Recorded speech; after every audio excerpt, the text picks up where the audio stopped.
So I will be taking you through the provisions as to suits by or against minor.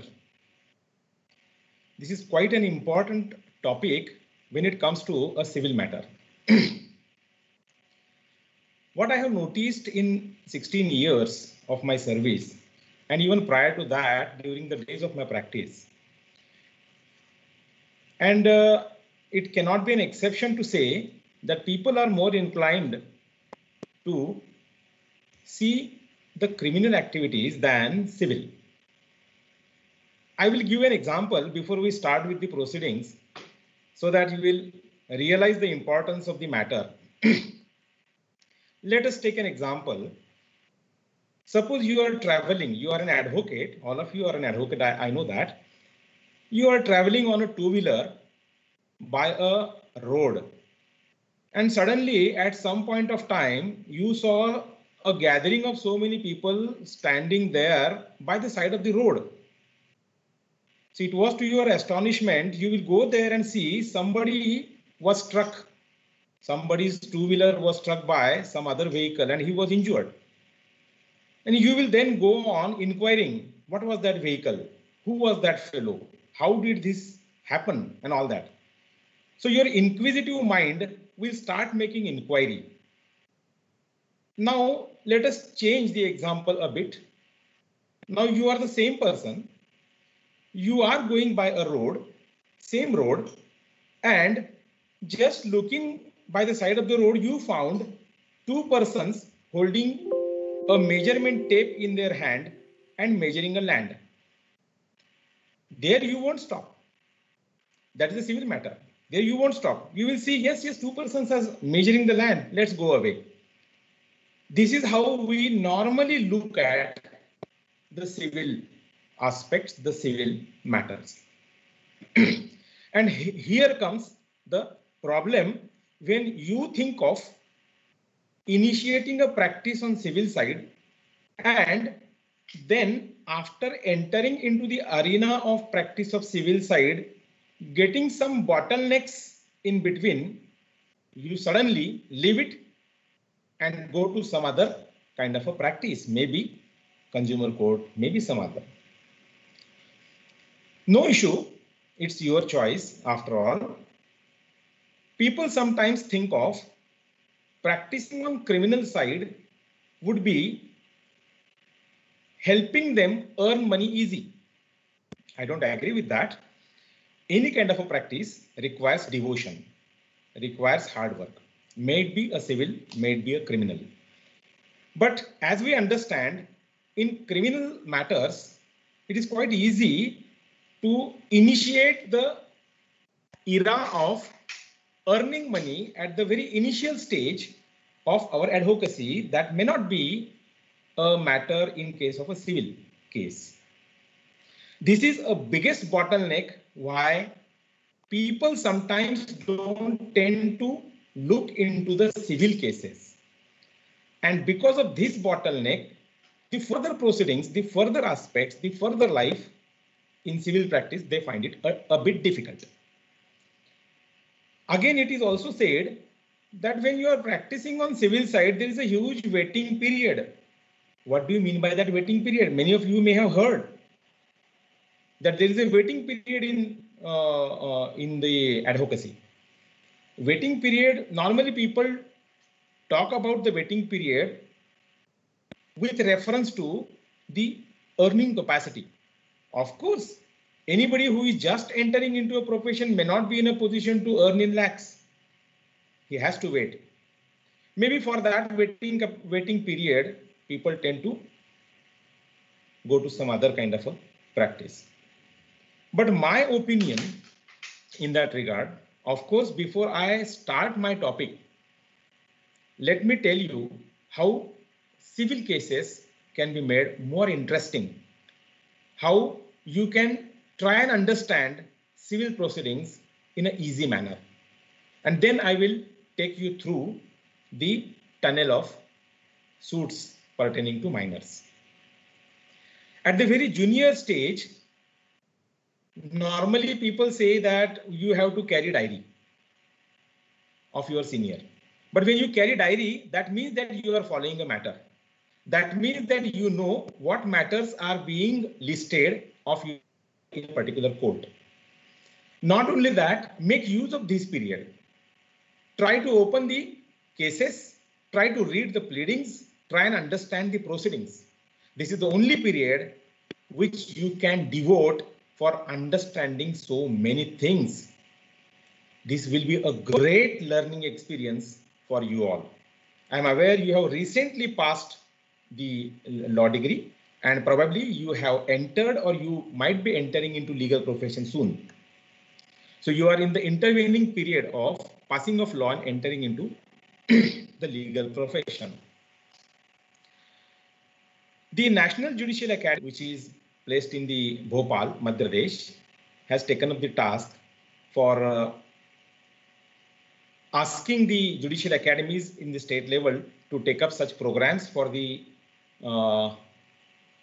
recently passed law graduates before their registration as an advocate. The purpose is that you should get a ready-made material at the initial stage which will boost your confidence to make you understand that you have completed a degree of law and you have to have a life with that as a practitioner.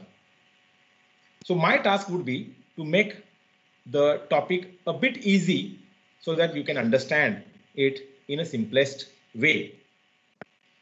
When we talk of a suit by or against minor, let me remind you all that when you were in the law college, you may have studied a topic under the professional ethics that you owe certain duties not only towards the court but to the litigant. Now I'm emphasizing on your duties on the litigant.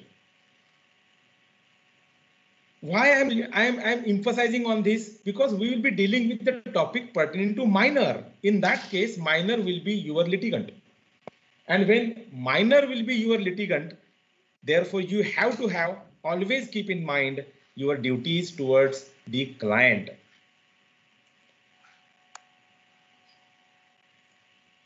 Now, for that purpose, I may again remind you a bit as to a material aspect that advocate is considered to be the officer of the court.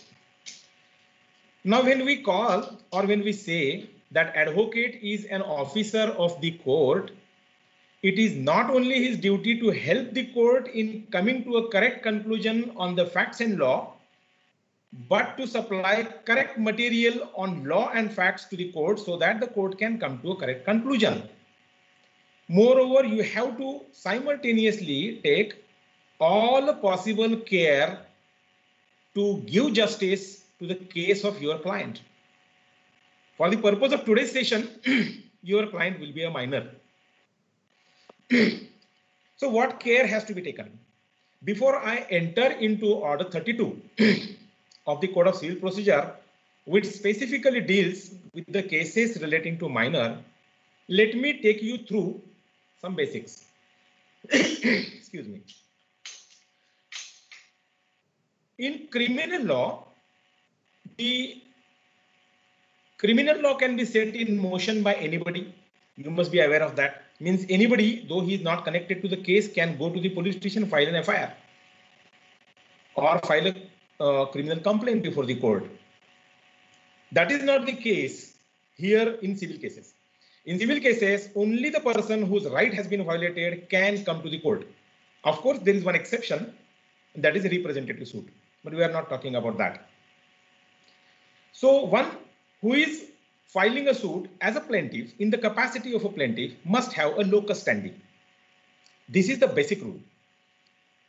Now, when you will be acting as a lawyer, full-time lawyer, and suppose some person comes to you and says that XYZ property belongs to a minor and there is a threat to that property, and I want you to work as a lawyer for that minor and file a suit, whatever kind of a suit may be necessary for that matter. Now, at this stage itself, the aspect has to be looked into very seriously. Why?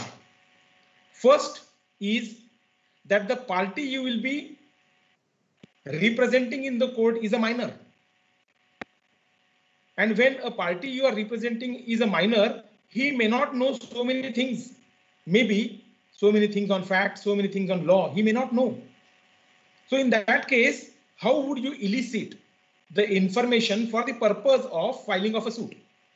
You have to depend on some elderly member from the family of that particular minor. So there comes the first important aspect. How would you record the facts? How would you elicit the information? And mind it well, when a party is minor for whom you will be filing a suit, it is your responsibility to take utmost care and to adhere to the principle that welfare of minor is very important. So that should start from, suppose if the matter is such that wherein you have to send a notice. First, there are so many kind of matters, maybe a rent act case or similar kind of a cases, wherein you may be first required to send a notice to the proposed defendant before you file a suit. Now there, from itself, you have to take the matter seriously, because whatever you mention in the notice, it's not a casual affair. You have to first study what is the law. You have to first study what are the facts. You have to first try and understand how the facts are intermingled or connected to the law related thereto, and then accordingly draft a legal notice. That notice will play a vital role as an evidence during the course of the trial. Therefore, drafting it casually is not expected. And what I have experienced in many cases is that, not all, few I am saying, I'm not blaming anybody, but few lawyers take the drafting of notice very casually, and that sometimes affect the case of the client. So for the purpose of drafting, you must be aware of the rules, the law, and the facts. Then only you will be able to draft a proper notice. So your task would start right away from the time when the family member of a minor comes to you seeking for filing of a suit. Then comes pleading. Now, pleading is very important. Suppose you are a defense lawyer in a criminal case. I will be just jumping from civil to criminal so that you will understand it easily. Suppose you are a defense lawyer in a criminal case. What defense you can take during the cross-examination? Any defense, hundreds of defenses. There is no limit. But that is not the case when it comes to civil case. When it comes to civil case, your pleadings will bind you. Therefore, while making the pleadings, you must understand the importance of pleadings. What is to be pleaded, what is not to be pleaded. For that, pleading is a very essential concept of any legal jurisprudence. It is the way in which the parties to the dispute tell their case to the court and to the adverse party. So through pleading, you will be telling your case to the court as well as to the adverse party. Now, as per Order 6, Rule 1 of the Code of Civil Procedure, pleading shall mean a plaint and a written statement. So if you open a book of Civil Procedure Code and if you open the Chapter 6, Order 6 thereof, Rule 1 itself will make it clear that pleading includes only plaint and the written statement. We were very fortunate that at our times there was a law relating to pleading as a subject of our curriculum in the law college. I don't know what is the position right away, but a famous jurist on that was Mogha. What he says, pleadings are statements in writing drawn up and filed by each party to a case stating what is the contentions or what contentions will be at trial. Thereby they give all the details therein which the opponent is required to know. So when you put up a case in the plaint, your purpose is to make the court understand what is your case and make the other side understand what is the case he will be meeting in the trial. If you put up a clear case, the defendant's written statement will be clear. If you don't put up a clear case, the defendant may not give a clear written statement, and that probably may give him another chance to add to the pleading by way of amendment in the pleading. So to avoid that, you have to have mastery on the facts for the purpose of pleading. Now, I may refer a case of Devaki Nandan versus Muralidhar. It has been reported in AR 1957 Supreme Court 133. Why I am referring this case?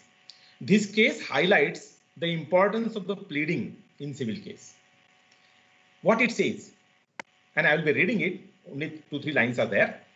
Finding of a court is null and void if it is based on material not mentioned in the pleading. Therefore, pleading is the backbone of the suit on which the fate of the suit rests. What it says, in short, that whatever you plead, only to that you can stick to during the course of evidence. Even the court cannot go beyond the pleading. So if some findings are given by the court which are not even pleaded at all, then that finding would go null and void. This is what this judgment says. Now you will wonder as to why I am giving so much importance to pleading in the introduction to the topic itself. My endeavor is just to let you know all about pleading, because when it comes to the case of a legally disabled person like a minor or a person of unsound mind, it's for lawyers to take all possible care to draft the plaint, to draft the written statement legally and completely. So whatever may be the nature of the suit, may it be a suit filed by the government, may it be a suit against the government, may it be a suit by an indigent person, may it be a suit filed by a minor or against a minor, always and always pleading plays a vital role. So my advice to all of you would be, master the art of pleading. Master the art of understanding the facts of the case. Connect those facts of the case to the law in a correct way so that you will give justice to your client. When I'm saying justice to client, I'm not saying about the judgment to be given by the court. It will be the justice to the case, whatever you heard from your client, giving justice to that. 2-3 more minutes on pleadings and I will shift to the topic. The objective of pleading has been expressed in the case of Thorpe versus Holdsworth. It's a very old case, but it still holds ground. The objective is to taper down the parties to certain specific issues and forbid enlargement of issues. So if there are rules of pleading, then unnecessary pleadings will not be there. The parties or the lawyer will stick to material aspects only. That will taper down, that will reduce down unnecessary details. And because you are reducing down the unnecessary details, the other side cannot go on elaborating things and will automatically get tapered down, and there will be no enlargement of issues unnecessarily. Therefore, there is a need of pleading. If there is no pleading in civil cases, then God knows, sky will be the limit. A matter may not end ever. So pleading is must, and it is quite important in any civil matter. The other object or importance of pleading is to avoid sudden and astonishing facts from emerging in the proceeding. If there is no law of pleading, then what will happen? In the course of the trial, as the matter goes further, you will go on changing your stand. That is not allowed. You have to stick to what is your pleading. This is also importance of pleading. This will protect your valuable time. Time of advocates, time of the court, time of the litigants, and entire judicial system throughout. This eliminates irrelevant facts and aid the court to reach a fruitful conclusion. This is how the pleading is very important. Why I am giving so much importance, I will again explain a bit later. There are 4 basic rules of pleading. You must be aware of that, but I am just reiterating for the purpose of an introductory backdrop to my topic. The pleading has to state only facts, and that too material facts and not law. So suppose if it is a suit for removal of encroachment, if it is agricultural land and your neighboring person has encroached in the property, and if you have to file a suit, then what minimum facts you will mention? That you are owner of this property, defendant is the adjacent owner, and the area of your property is this much, and when the measurement was done, defendant was found to have encroached to so and so extent. So remove the encroachment. These are the bare minimum facts which are expected to be mentioned in the pleading. Is it expected to plead law? No. So law is not expected to be pleaded. Case laws are not expected to be pleaded. Only facts, that too material facts. Even the evidence is not expected to be pleaded. Say for example, if I am filing a suit for declaration of my ownership based on sale deed, what I will mention in the sale deed, by virtue of this sale deed registered on so and so date, I became owner thereof. This is sufficient pleading for ownership. It is not expected to mention therein that the sale deed was executed on so and so date in the presence of XY and AB. They put signature, AB put signature, XY put signature, I also put signature. It was written in that. All these are evidential facts. These are not required to be mentioned in the pleading. In the pleading, it is sufficient if you mention that I became owner by virtue of the sale deed dated so and so, which is a registered document executed by XYZ. That's all. Pleading, you should try to make concise, precise, brief. It should not be verbose. It should not be running into pages after pages, 50 pages, 60 pages. Not necessary. It's not expected. There are so many other rules of pleadings. If you open the Order 6 of the Code of Civil Procedure, you will find all those rules. Now, before we enter into this topic of suit by or against minor, I again would take an opportunity to give a little details as to filing of the case. Now, let us consider that the party approaching you is a minor. Okay, so party approaching you is a minor means he is approaching you through some adult member. Initially, if the suit requires sending of notice, you will draft a notice, you will send a notice. Then if the other side doesn't take it seriously and wants to contest, the other side will reply to that notice. Then you will realize that there is no other way out except to file a suit. So you will draft a plaint. Now, when you draft a plaint, you have to stick to all these aspects. Then there will be, it is a minor's case. So there will be signature of plaintiff. Now here in this case, being a minor is not expected to put signature on the plaint. Now here who will put a signature? The guardian, the next friend. Now who is that? We will discuss in details. Then there will be verification as to correctness of all the contents thereof.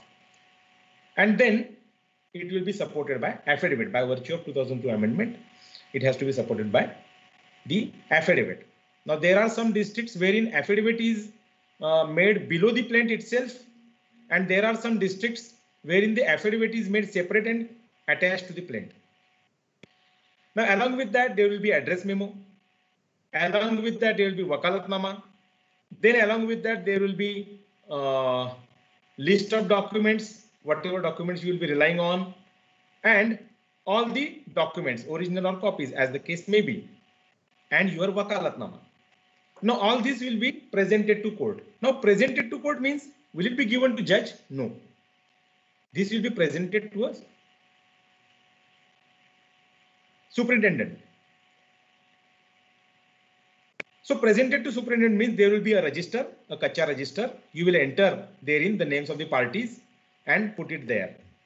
Then that once you register in the Kacha register, then that matter, that file will be taken to the concerned judge after, of course, applying the provisions of civil manual, after checking all the requisites. If it is worth taking to the judge, then it will be taken to the judge. And if some objection is to be found, if some objection is raised by the office, then you have to remove that objection. Say, for example, it is a matter of minor and you mentioned the plaintiff's name, who is himself is a minor, and you did not mention the name of guardian. Now this is a mistake that has to be corrected. Once that is corrected, then the matter will be registered as a suit, and then further proceedings, then the summons will go, other side will come, he will file written statement, then issues will be framed, matter will go into evidence. So many intervening factors are there. I'm not sticking to those. This way, the proceedings will commence. Right. Now coming to our topic. Our topic is suits. In the book, you will find everything. Nowadays, people go on searching case law on Google instead of opening book. So books are only in the library now, not on the desk. So my request would be, open the book, see. In the Order 32 Rule 1 itself, there is an explanation attached. I will read it for you, what it says. In this order, minor means a person who has not attained his majority within the meaning of Section 3 of Indian Majority Act. So the one who has not attained majority, as per Indian Majority Act. And as per Indian Majority Act, a person below 18 is a minor. So minor means anybody who is below 18. Don't apply the logic of personal law.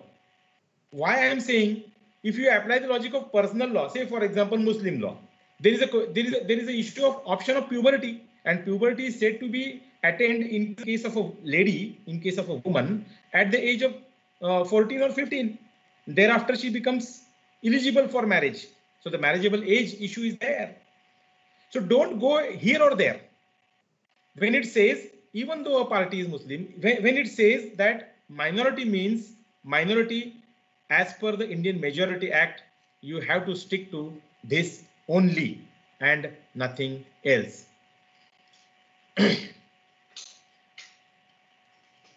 Now a question shall come in your mind, that why there is a special provision for minors. No, I have a counter question for that. I'm not expecting you to answer, I will deal with that. But then all of you are aware that a minor has no right to vote.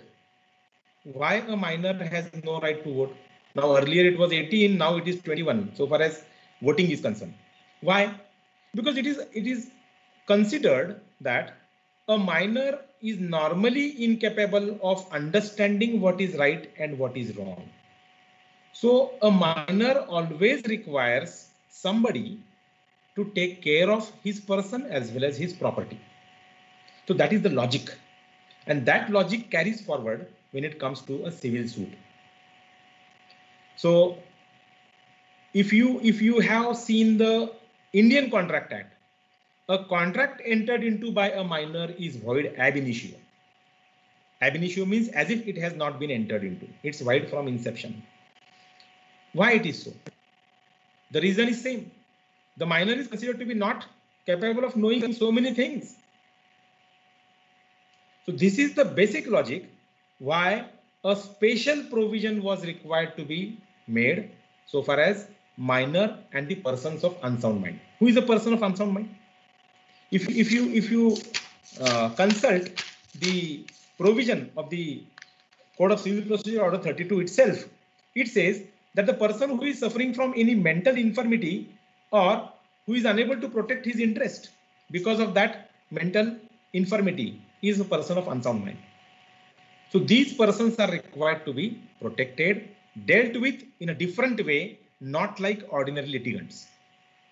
For that purpose, this is the topic. Now from this much introduction, you may have understood how much Herculean task the advocates are having on their shoulders when it comes to a case to be filed for a minor. Okay, so we'll go further and try and understand what is the process, what is the procedure if a suit is to be filed by a minor or if a suit is filed against a minor. Now, what Sub-Rule 1 of Order 32 says is that every suit by a minor shall be instituted in his name by a person in such suit shall be called a next friend. So, if a minor has to be made a plaintiff, minor's name will be there as a plaintiff, but he will be represented by a next friend. Now, who is this next friend? What is this concept of next friend? Let me make it clear at the very inception that if you want to generalize the concept of next friend and guardian, both are one and the same. Both are one and the same.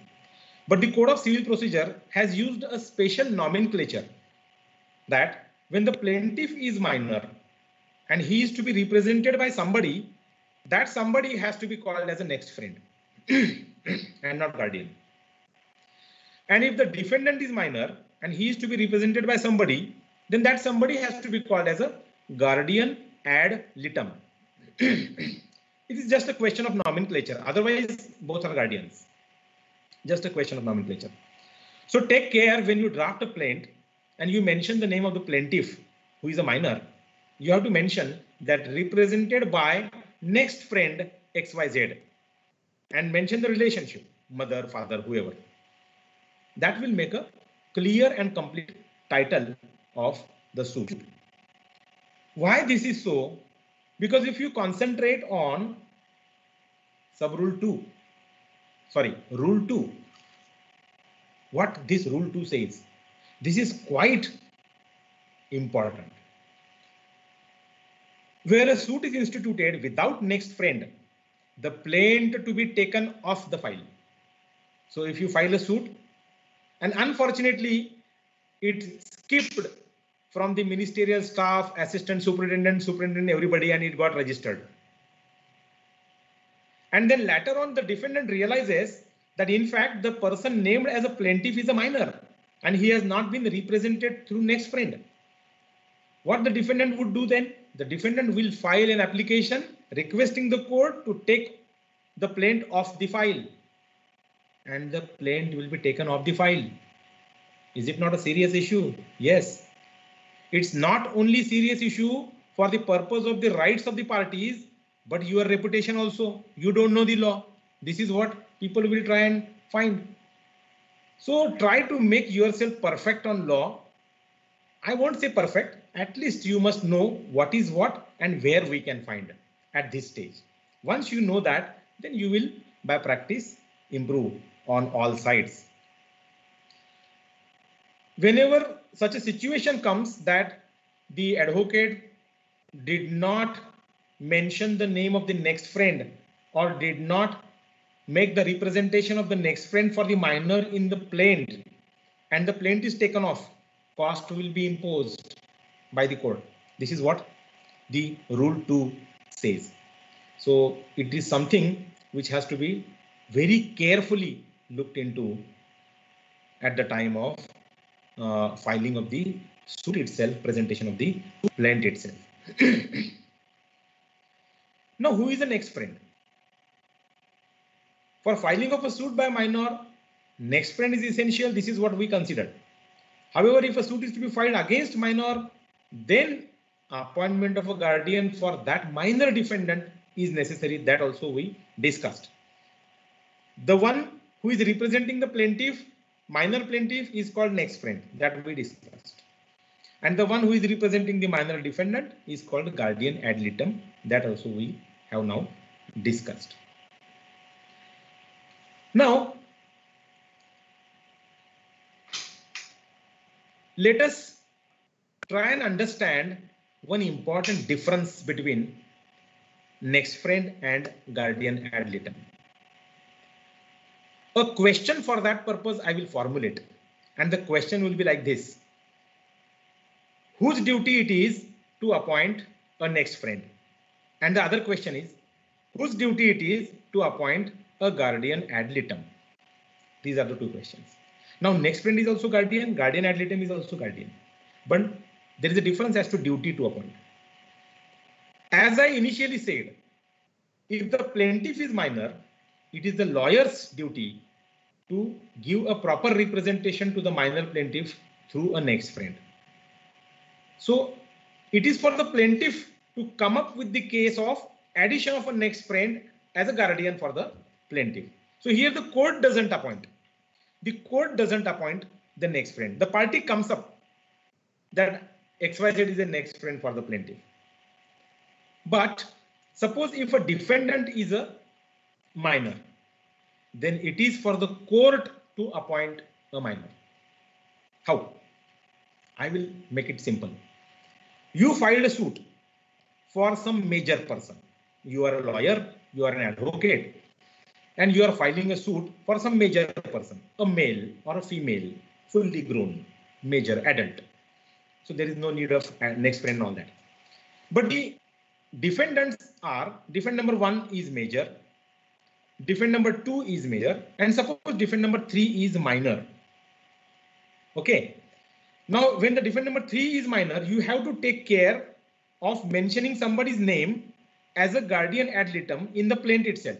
You will mention, you will not appoint, you will mention.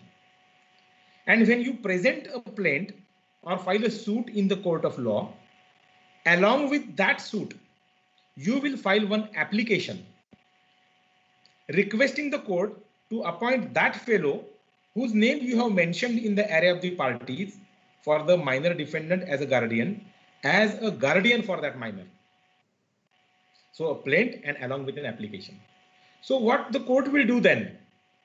The court will, when the court will issue summons to the defendant, simultaneously court will send a notice to the proposed guardian, asking the proposed guardian whether he is ready to act as a guardian or not. When the proposed guardian comes up before the court and says, yes, I am ready to act as a guardian, then he can be appointed as a guardian ad litem. Here I am talking only about the consent. But then other factors are important. What are those other factors? The one to whom the court is appointing as a guardian ad litem for the defendant must not have any interest adverse to the interest of the minor. Simultaneously, such person must not have any interest in favor of the defendant, in favor of the other party, here in this case, plaintiff. So the person you are choosing or the person to whom the court is appointing as a guardian ad litem must be a person who is interested to look into or take care of the interest of the minor and nothing else. So interest of the minor is paramount consideration here. Consent of no person can be appointed as a guardian ad litem unless he consents. If he doesn't consent, there is a different provision. There is a different procedure. How that procedure has to be. Therefore, whenever you file an application for appointment of guardian, in the application, mention so many things, mention in so many words as to how that particular proposed guardian is related to the minor, how you consider that particular guardian to be a person who will be taking or protecting the best interest of the minor and all that. Of course, there are so many other basic things. That the person to be appointed as a guardian should not be unsound mind. It is quite simple, it is very elementary. A minor person cannot be appointed as a guardian of another minor. So he must be major. So the one whom you are appointing, one whom the judge is appointing as a guardian has to be major. Now, if for defendant number 3 who is a minor, a guardian is to be appointed, whether you will pray for appointment of a plaintiff as a guardian to the defendant? No. So the adverse party cannot be appointed as a guardian. Now, I may give one more case for your understanding. Apart from this, you must be aware of certain laws. Hindu Minority and Guardianship Act, Guardians and Wards Act. These are the laws which deal with appointment of guardian for the person and property of a minor. Okay. Now, suppose for a particular minor, already the competent court has appointed a guardian in another proceeding. And you know that. You as a lawyer of plaintiff, you know that. So whose name you will propose? You will propose the name of that particular guardian who has been appointed by the competent court. Now, let me quickly deal with the question in the chat. One question is, consent of guardian for defendant shall have to be in writing. Whether it shall be in writing? Yes, it shall be in writing. It has to be in writing. The provision says so. I will read a provision a bit later. So this is how guardian who has been appointed by a competent court can also be considered to be a guardian for the purpose of the suit. But it is it obligatory? Say, for example, the defendant number 3 in the case is a minor, and some name of some XYZ is mentioned as a guardian for that defendant number 3, who happens to be a guardian already appointed by a competent court. So whether I, being a judge, shall continue him to be a guardian? No, not necessarily. I can continue, but not necessarily. Why? Because the court has to make an inquiry whether he will uphold the interest of the minor or not. Or maybe for some reasons, sometimes it happens that a person who is appointed as a guardian is too busy, may not come to the court. So for the purpose of litigation, somebody else can be appointed as a guardian also. So all these things you will find, whatever I discussed just right away, you will find in Order 32, Rule 3 of the Code of Civil Procedure. Now,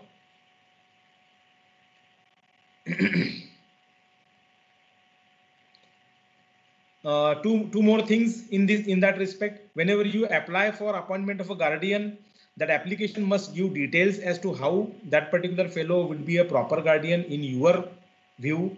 Simultaneously, it should be supported by affidavit. That affidavit must incorporate all these things: how he is not related to the other side, how he is best person or fit person to take care of the minor's property or minor's person during the proceeding of the case. No guardian can be appointed without giving notice to him and without obtaining consent, as we discussed right away.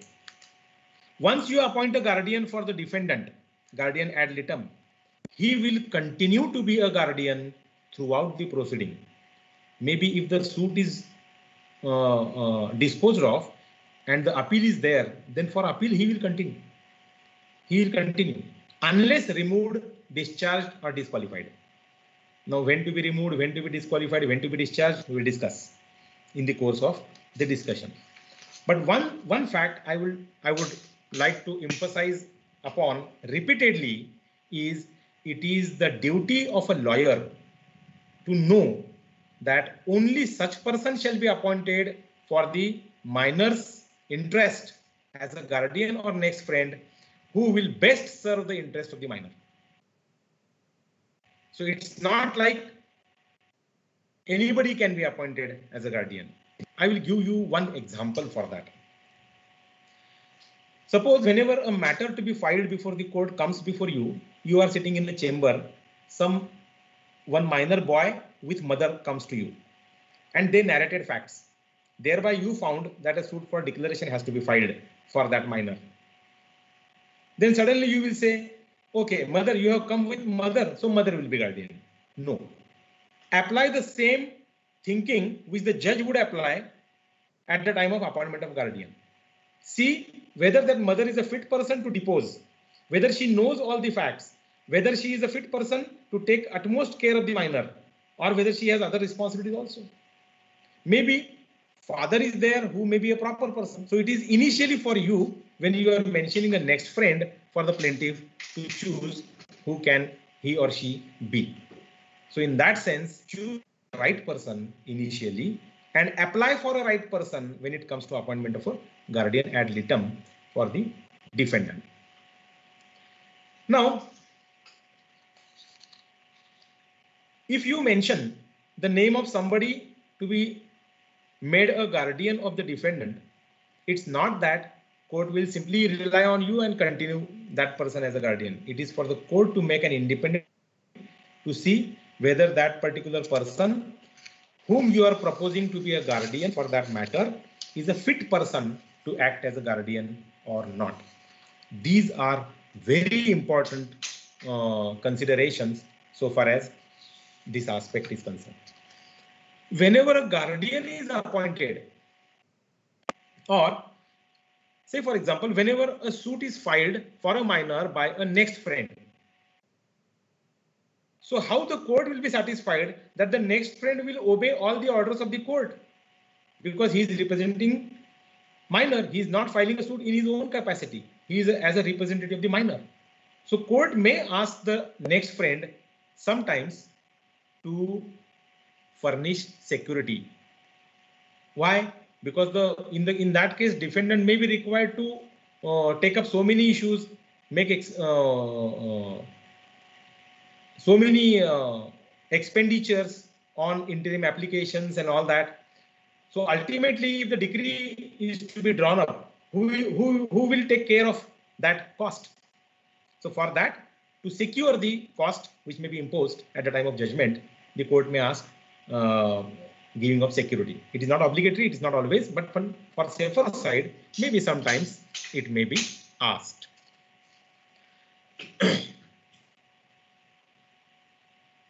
Now, there is one provision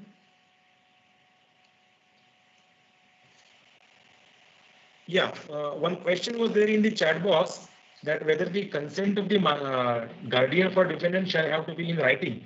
For that, I will bring the attention of the concern to Order 32, Rule 4, Sub-Rule 3. And that Sub-Rule 3 says, no person shall, without his consent in writing, be appointed as a guardian for the suit.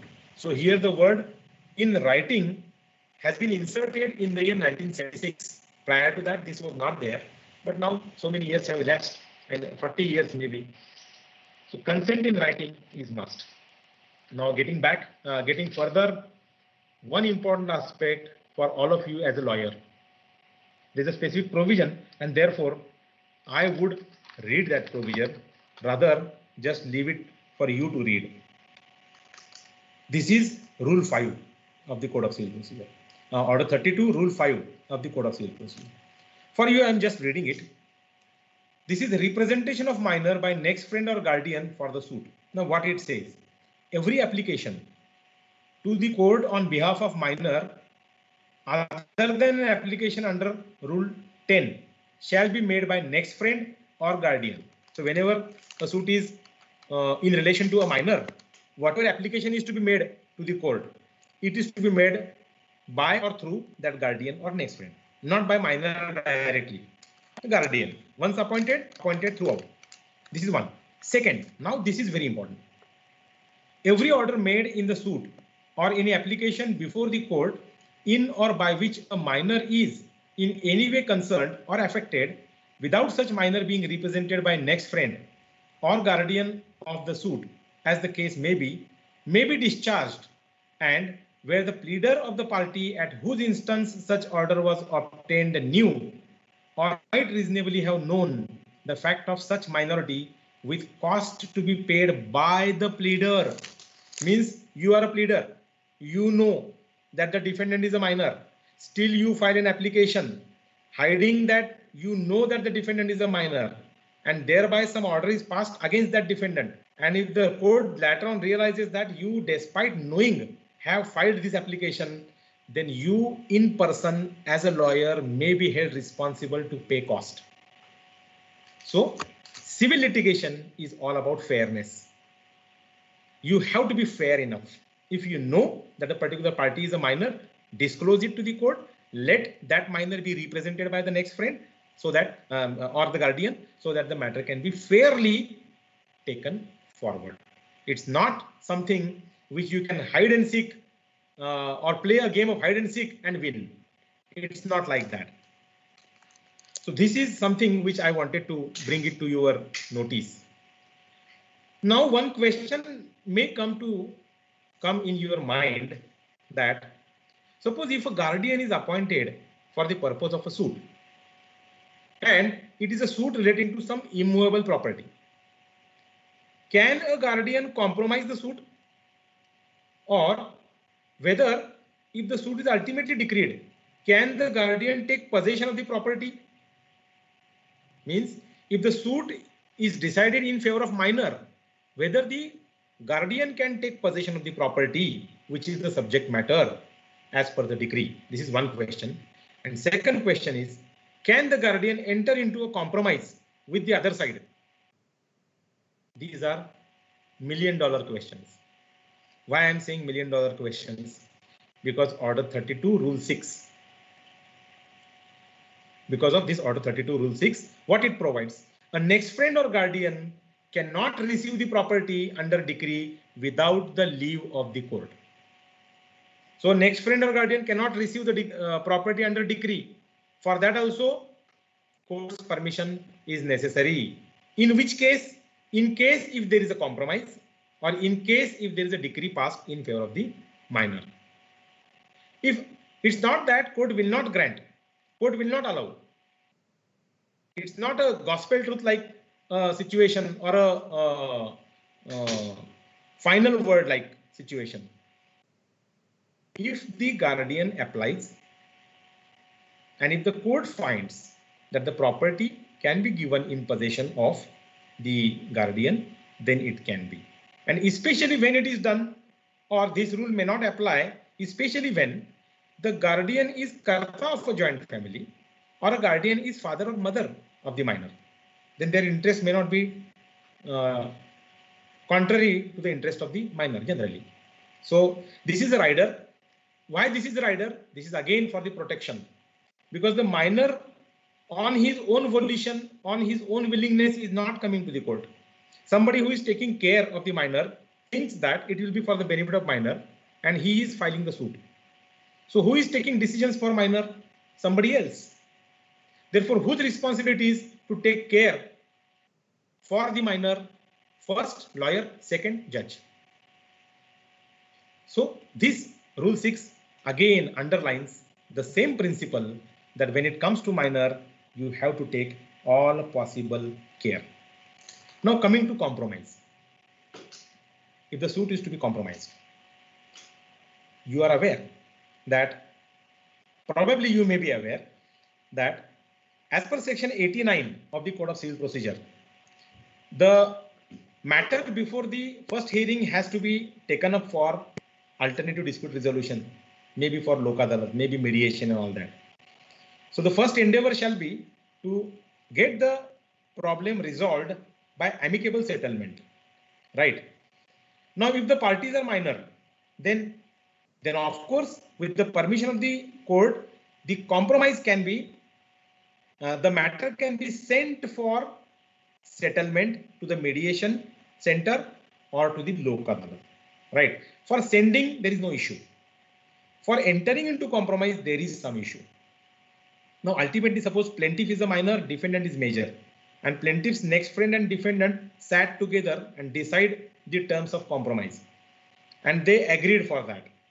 Now, the next friend is agreeing for not himself, for the minor. A minor means the one whose mouth is shut because he is not supposed to speak anything.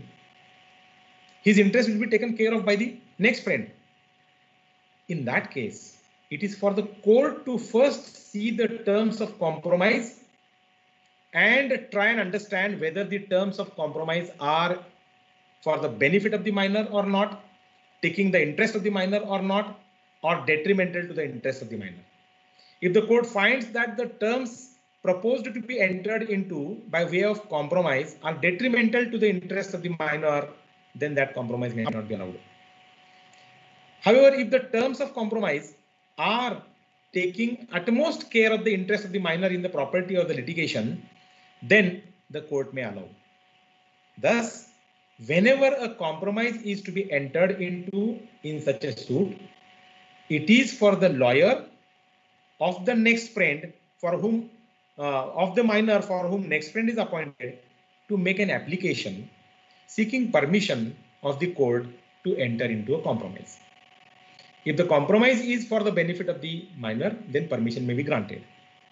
Now, the second aspect in this regard is that the application for such permission has to be supported by affidavit.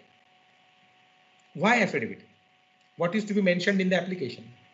In the application, the lawyer will mention that these are the proposed terms, and if these terms are materialized, or if the agreement is arrived at in compromise on the basis of these terms, these will be beneficial to the interest of the minor in these many ways. So he has to explain how this will be beneficial to the interest of the minor. Otherwise, how court will understand? And this has to be disclosed on affidavit. So the application has to be supported by affidavit. In the affidavit also, you have to mention all these things. You means you for the next friend. If application is filed by the plaintiff, next friend. If it is filed by the defendant minor, then by the guardian, right? That I have explained in the initial stage itself. So once the application comes, affidavit comes, court is satisfied, will it be over? No. Now the important aspect comes. The lawyer, now listen carefully, the lawyer who is representing the minor regarding whom the next friend has applied for permission to compromise the suit, the lawyer has to file a certificate in the court. Now this is the lawyer has to file a certificate before the court, mentioning in the certificate that the compromise which is proposed to be entered into is for the benefit of the minor. So the role of lawyer is also there. Why I initially said that lawyer is the officer of the court. It's not that you will come with a suit and throw it in the court and court will see. No, it's not like that. Since from inception, the role of lawyer is defined. Especially in case where the party is minor, your role is quite important. You have to uphold the interest of the minor in all possible way. So this is how the compromise can be arrived at. Now, if you consider order 23 for that matter, same provision has been reiterated in order 23 of the Code of Civil Procedure regarding compromise.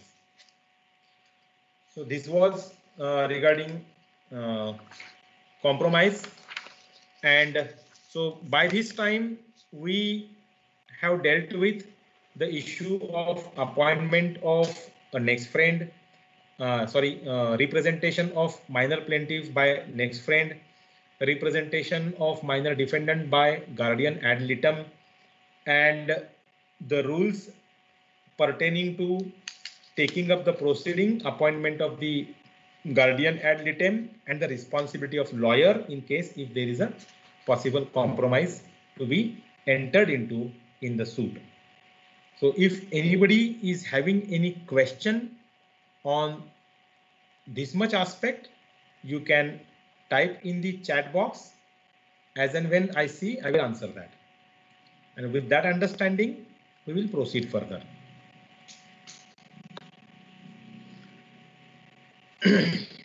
Now,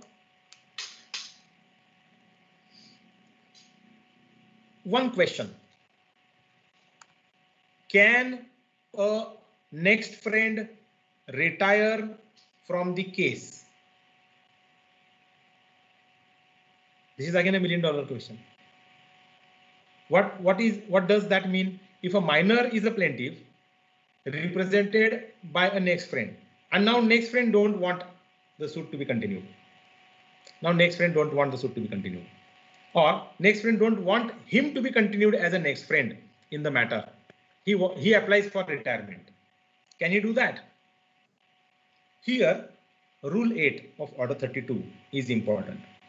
That rule specifically says that a next friend shall not retire without first procuring a fit person in his place.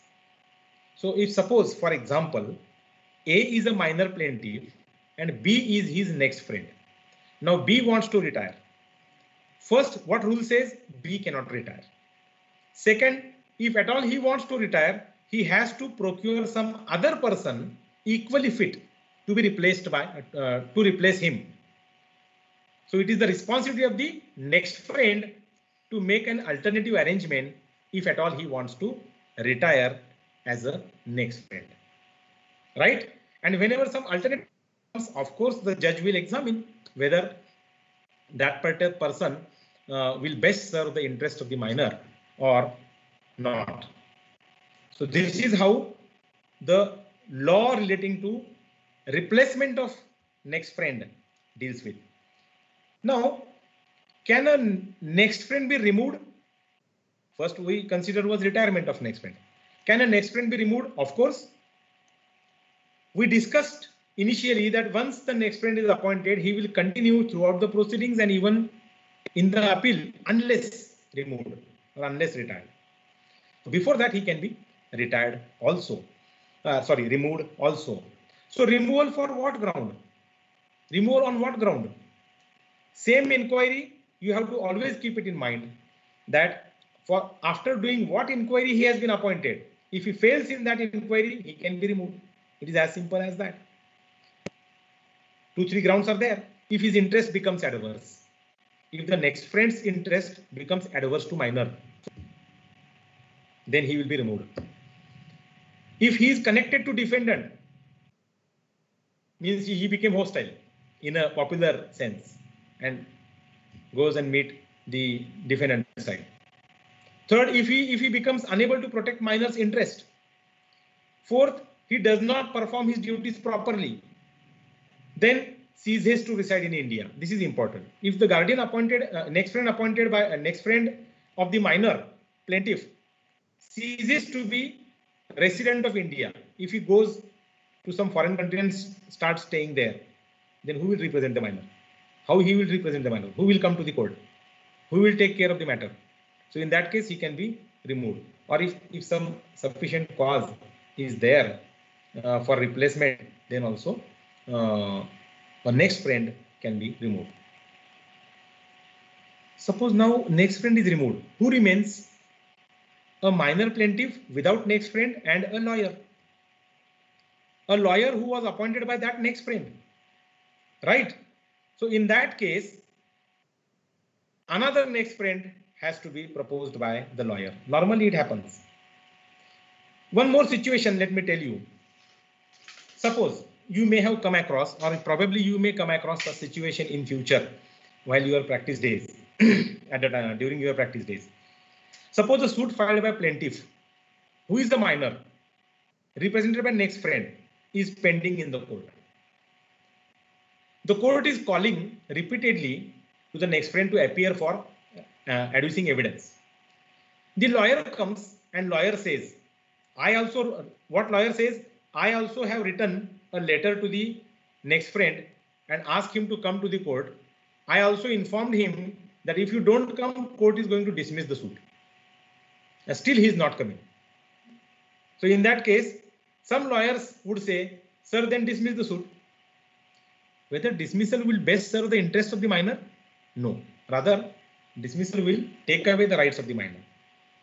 So the lawyer in that case shall strive hard to seek appointment of a next friend in place of the original next friend. Normally don't allow a suit to be dismissed for non-representation. What is the effect of non-representation? Initially, we considered that the plaintiff will be taken off the file, but then that is a curable defect that can be cured later on also on application. Somebody comes, matter goes. Now coming to the Rule 10 and Rule 11.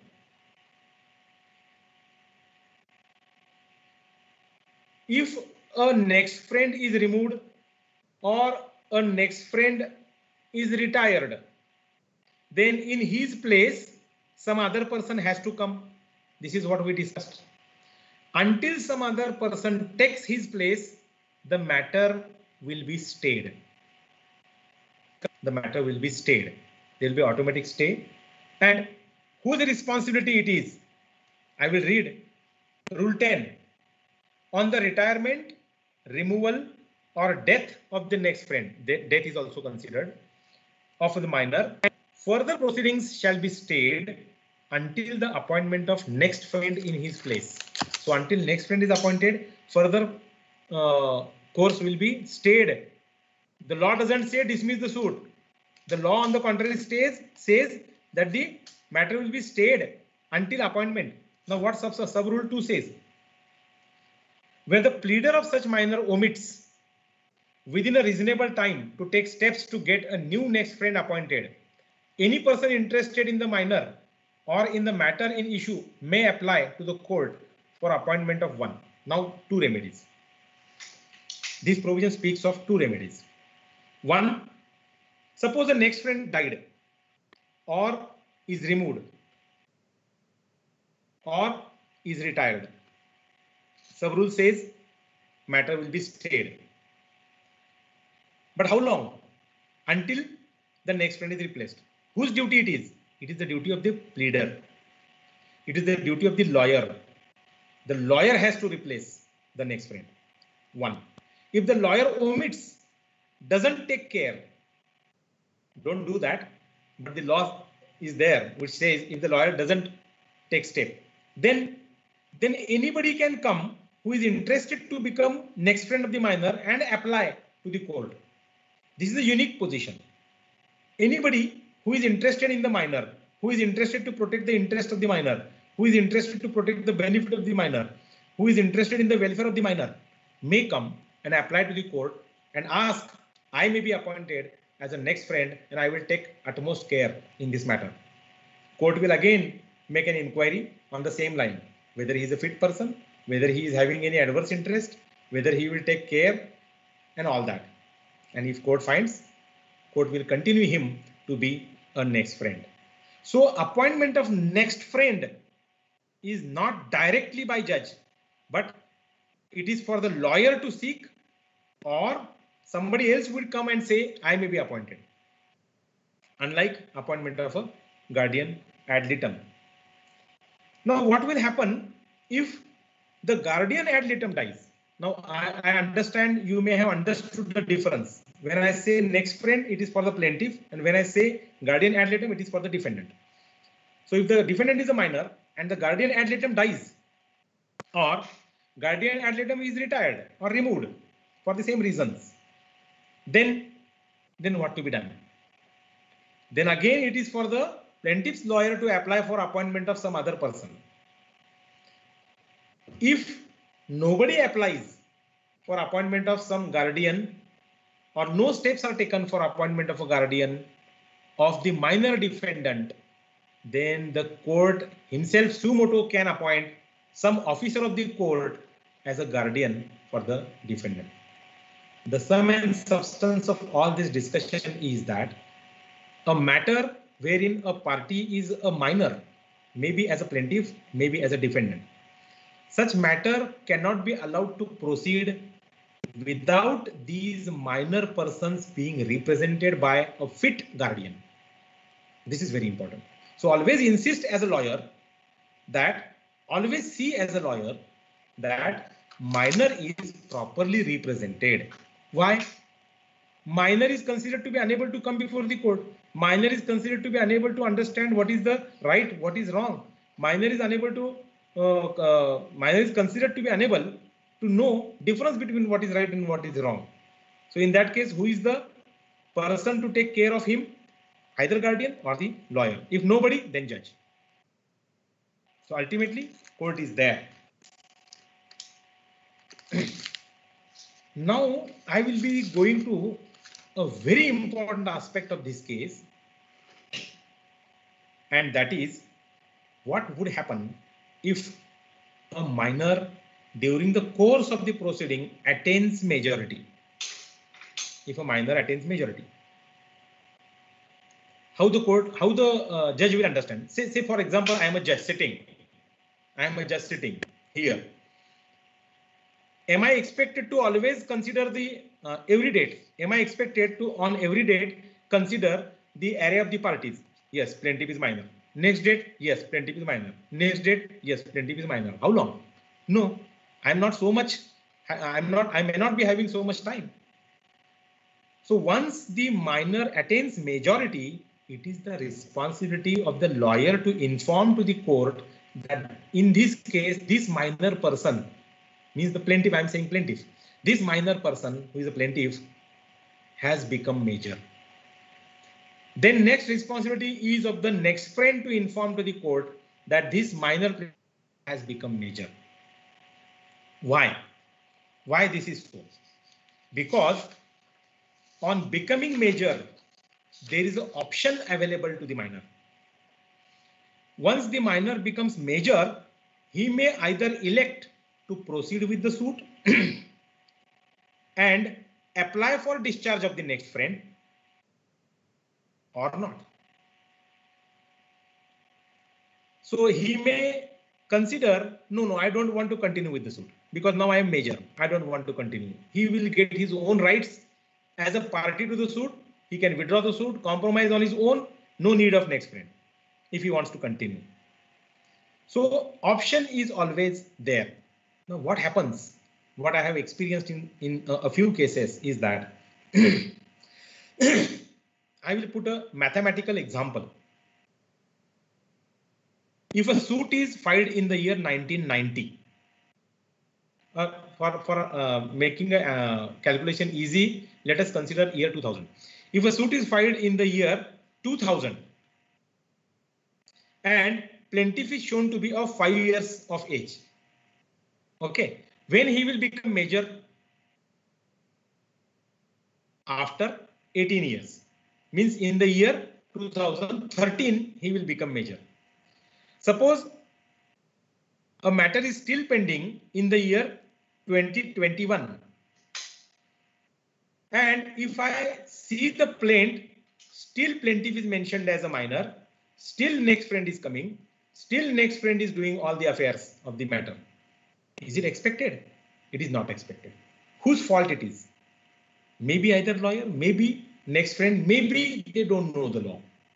Maybe if the judge has seen, still judge has not pointed out, maybe, possibly.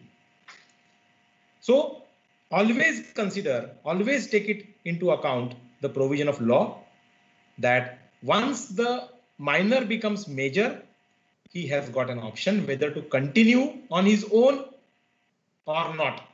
If he wants to continue on his own, the next friend will be removed. Next friend will be discharged. Proper word is discharged. And accordingly, the cause title will be amended. How? In the cause title, an application will come to you, and in the application, what the lawyer or the plaintiff will mention, when the suit was filed, plaintiff age was 5 years. Now we are in 2014. So 14 plus 5 is equal to 19. So the plaintiff has now become major and he wants to continue the suit. Kindly allow amendment in the title clause and remove the name of the next friend from the array of the parties. Court will examine the birth certificate or whatever document is available to see. And once the court realizes that yes, the person has become major and he can continue with the suit on his own, the court will allow the application. The array of the parties will be amended and the name of the next friend will be removed.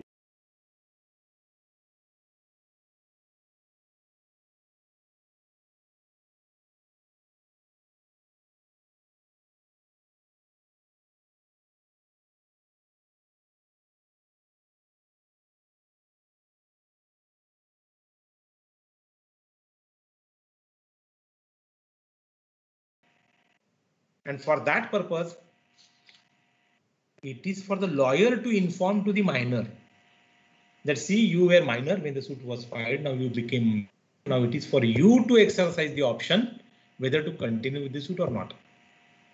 He of course will take a legal advice and then decide. It's not that it's in the spur of moment he will say no, I don't want to, or no, I will continue. No, it's not like that. So this is a very important aspect. See, at every stage, role of the lawyer is very much defined whenever it comes to a suit filed by a minor or suit filed against a minor. Now, if there is only one plaintiff, then all right. Only one minor plaintiff, then all right. He can decide whether to continue with the suit or abandon the suit. But if there are more than one plaintiffs, then suppose there are 4 plaintiffs, and out of 4 plaintiffs, one was minor, and that one became major. So can he abandon the entire suit?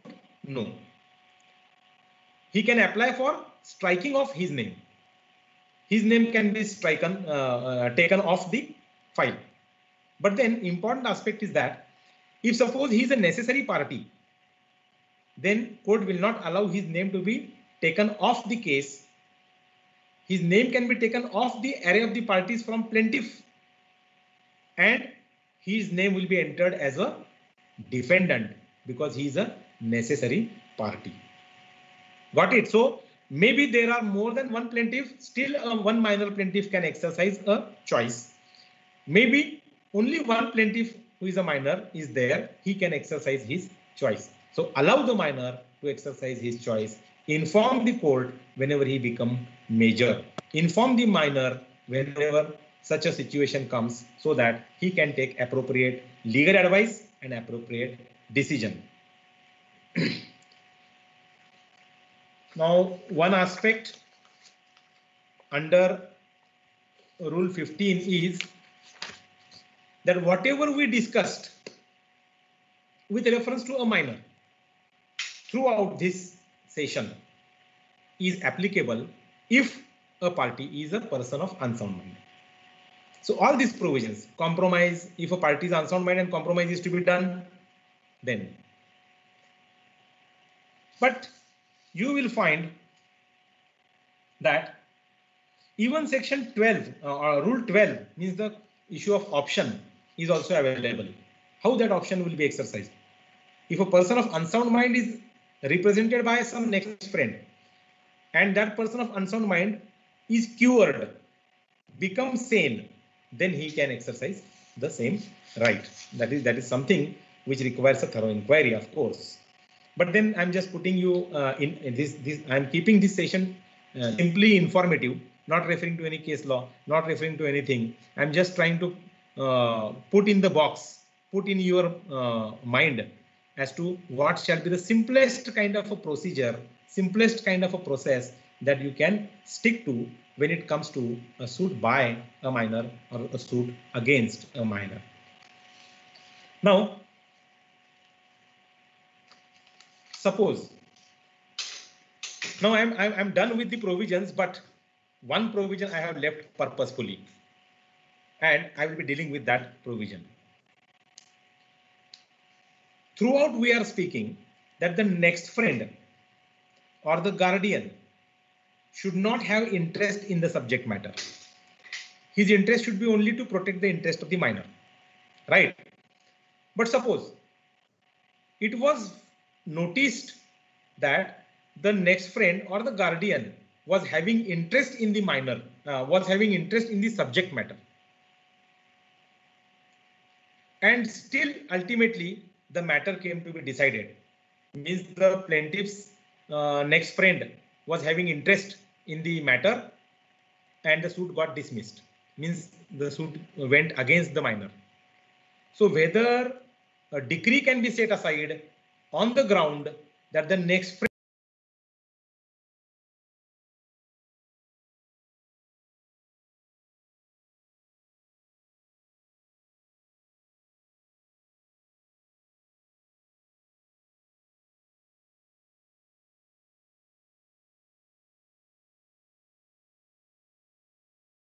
interest of the minor, then the decree cannot be set aside.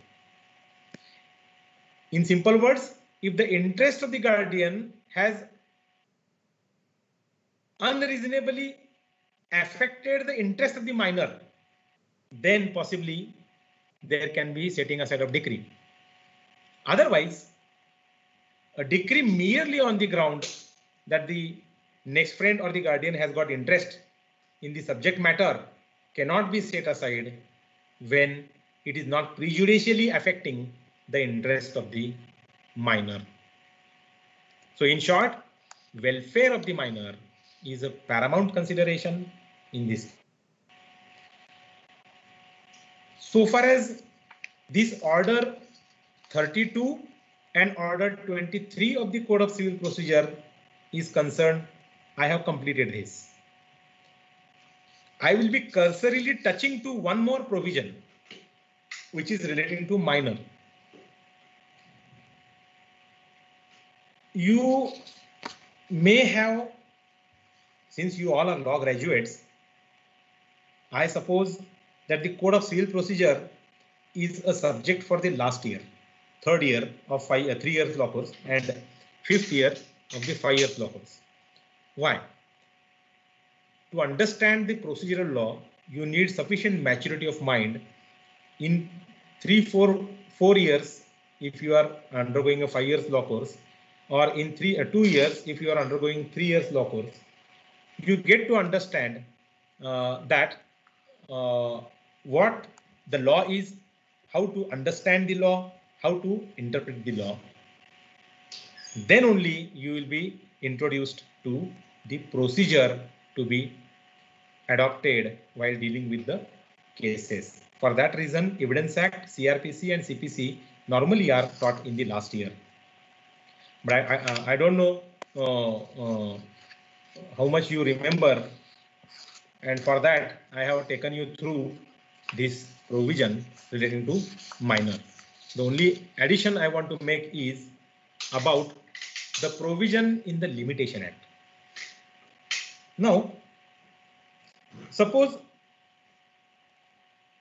when we speak of Limitation Act, we know that a suit has to be filed within a certain period of time as prescribed in the schedule attached to the Limitation Act. And from what date the limitation is to be counted? From the date of cause of action. Normally we call it as a cause of action. So whenever a cause of action is there, from that date the limitation period will start running. Limitation Act provides that once the limitation starts running, no disability, no inability will stop the limitation until it is completely run over. But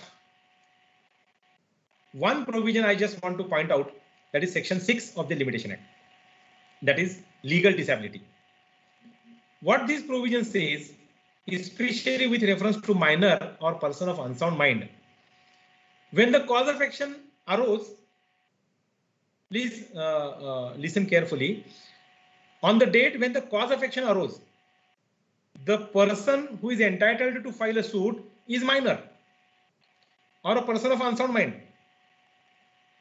Then limitation may not start. Why? Section 6 speaks about legal disability. He is considered to be legally disabled to pursue the matter.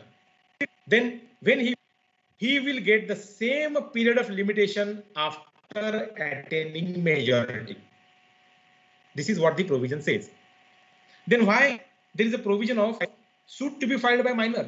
He can wait until he becomes major, and then within the limitation period he can file a suit, right? Then why there is a provision under CPC that a minor has to file a suit? The reason is to address the urgent needs, urgent reliefs. Suppose minor and his family is having a house, and somebody is coming to pull down the house. Whether minor is expected to wait until he becomes major and then file suit? No. That remedy is available as per Limitation Act, but no. Then what he will do? Through next friend, he will go to the court, seek injunction.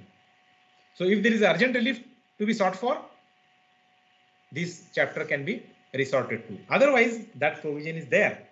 At the time when the right to sue accrues, if a person in whom the right to sue accrues is a minor or is a person of unsound mind, then he can wait until he becomes major, and within the same time of limitation which is originally available, he can file a suit.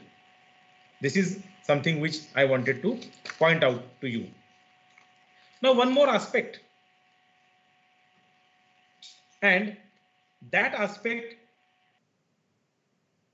day in and day out comes in the court proceedings. Now just let us keep aside the suit filed by minor or suit filed against minor. Just let us keep it aside. Let us consider that there is a suit filed in the court wherein the plaintiff is major and there is one defendant and defendant is major. So plaintiff is major, defendant is major. So there is no question of order 32, right? Does it mean that when there is no question of order 32 initially, the question of order 32 will never arise? No. Why? Suppose the suit proceeds for a longer time and during the pendency of the suit, the plaintiff dies. The plaintiff dies. In that case, what the law says, if the right to sue survives in the legal representatives, then his legal representatives are to be brought on record. Suppose legal representative, if plaintiff is a man and he dies and he left behind him surviving one wife and two sons. Wife is major, sons are minor. So when you bring the legal representatives on record, they will become plaintiffs. So the wife, being a major plaintiff, doesn't require to be represented by anybody except a lawyer, of course. And the sons who are minor is required to be represented by next friend. And the next friend will be probably the mother. Again, the same process will start. Same situation may arise if a major defendant is there and he dies and his legal representatives are to be brought on record. Few of them are minor. In that case also, appointment of a guardian ad litem may be necessary. And a suit initially, though was not under order 32, may attract order 32.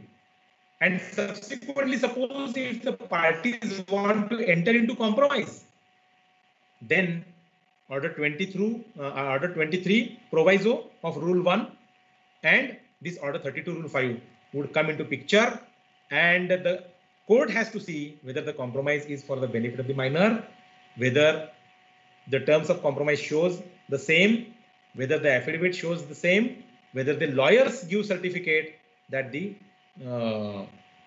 compromise will be for the benefit of the minor. So this is how the minor's interest has to be taken care of during the entire proceedings. I hope you understood it in the right perspective, and this is what I had for you for today. Though the time allotted to me was till 4 p.m. Since it was a very small issue, I could complete it much earlier than the scheduled time. If you have any query, you can post in the chat box. I will wait for 2-3 minutes so that you can get a time to type it. And after 2-3 minutes, if there are no questions in the chat box, then we will stop. So waiting for 2 minutes only.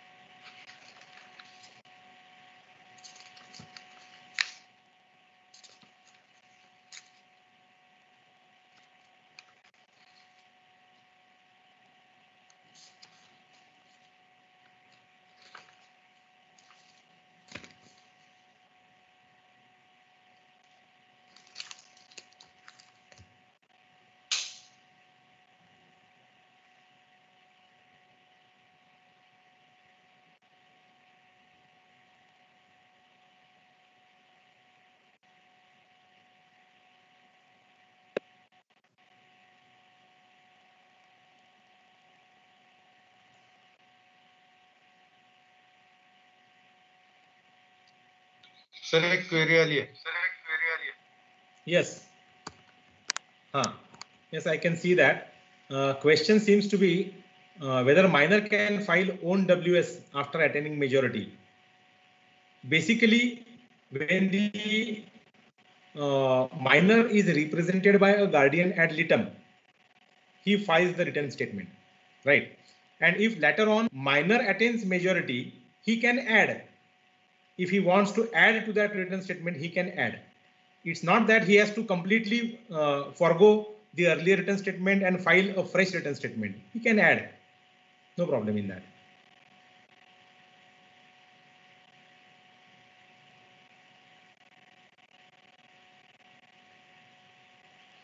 One more question seems to be there. Can court appoint advocate as a guardian ad litem or next friend? Now, so far as next friend is concerned, court's role is very limited. But so far as guardian ad litem is concerned, there is no straitjacket formula as to who shall be appointed. Who shall be appointed means character as such, I'm saying. What are the traits or the qualities that a guardian must possess that the law says? That he should be major, he should not have an interest opposite to the minor and all that. So there is no harm if a advocate is to be appointed as a guardian. But then not the same advocate who is conducting the case for that particular minor person, maybe somebody else, but then that somebody else must be the person who is not having interest adverse to minor. He will take, he is a fit person in a sense that major, sound mind, and taking care of the interest of the minor. If those qualifications are satisfied, then what advocate, what doctor, and what engineer? Anybody?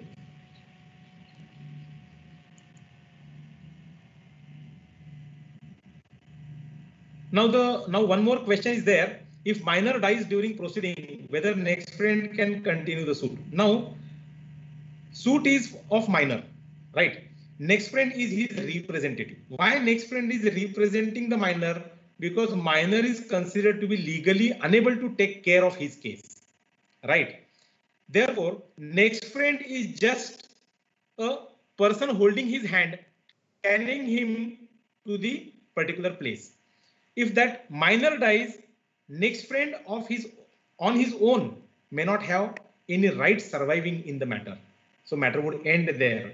Of course, unless the next friend is also a party and he has his own independent right, then he can, as an independent party, continue with the suit. One request seems to be there. Yesterday's case laws compilation, please. So as yesterday sir said, probably to register on the site so that the case laws can be sent on the email. That process we will undertake. No issue on that.